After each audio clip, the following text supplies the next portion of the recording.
Let me clarify first, Trolani. The Minister has not said that she's withdrawn Section 101B. In fact, it hasn't been withdrawn. It can only be withdrawn once a full process is undertaken with the Cabinet, and then the National Council of Provinces in the National Legislature makes a decision on the matter.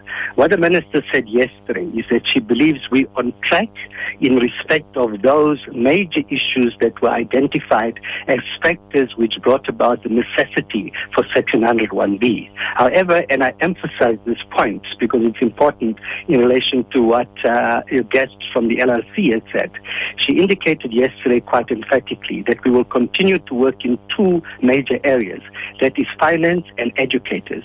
And educators links up with the whole issues around the placement of teachers, the movement of teachers, the post-establishment, etc. The other area is infrastructure.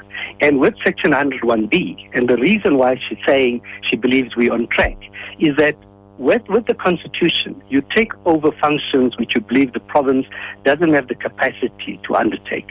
What we're seeing now, after 2 years, from March 2011 to now, is that in major areas, the department's demonstrating the capacity to address these challenges and backlogs. It doesn't mean those challenges and backlogs have disappeared.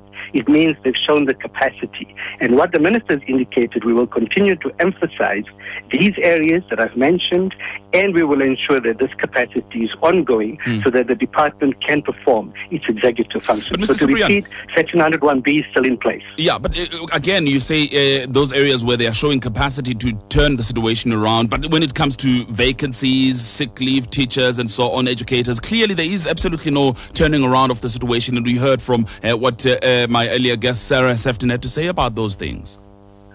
No. Again, if you look at the actual situation on the ground, which Sarah is describing, a description is correct, broadly speaking, in terms of those numbers.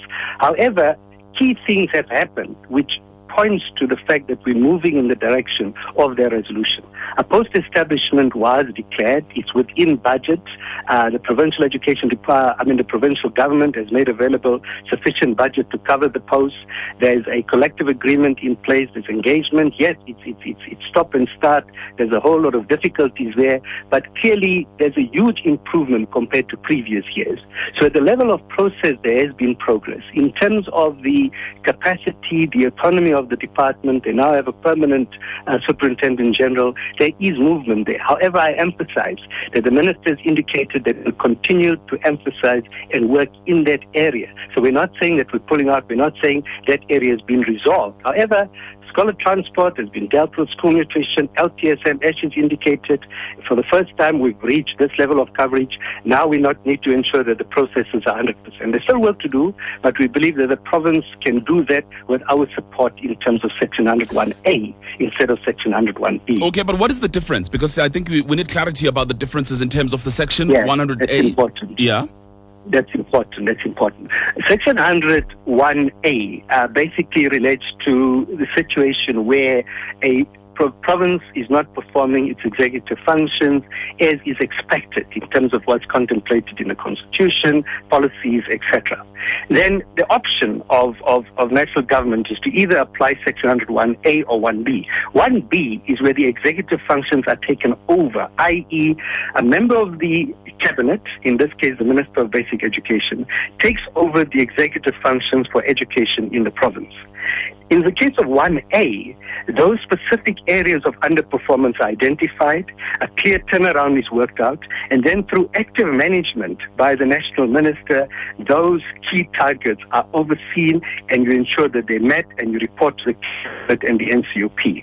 But you do so without taking over the executive functions of the province. So that is the process now is to take back the executive functions to the provincial government. Well, as I'm saying, Section 101B is still in place, Tolani. Only the Cabinet and the NCOP then makes the final decision. But the Minister is off the view. Saying in certain areas we're on track.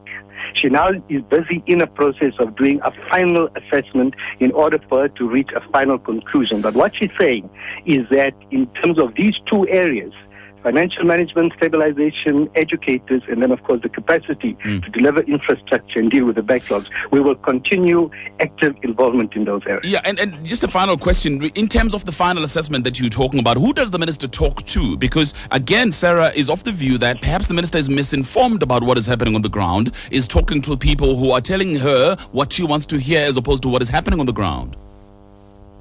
No, look, it is quite an involved process. I was in the province yesterday and we had a long session with the colleagues there looking at all of these areas in terms of the actual detail of where we were, what was our diagnosis of the problem, what's the turnaround, and where we want to go to.